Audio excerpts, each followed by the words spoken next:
Hello, everyone. In this video, we will see how to check Instagram Reel history. So let's get into it.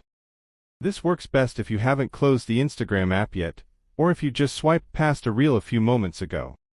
To start, launch the Instagram app and ensure that you're already signed in. Next, click on your Instagram profile image located at the bottom right. Within your Instagram profile, tap on the three horizontal lines situated at the top right. Once you're in the Settings section, locate and select your activity. Under Interactions, you'll find choices for likes and comments. Opt for the one corresponding to the reel you engaged with.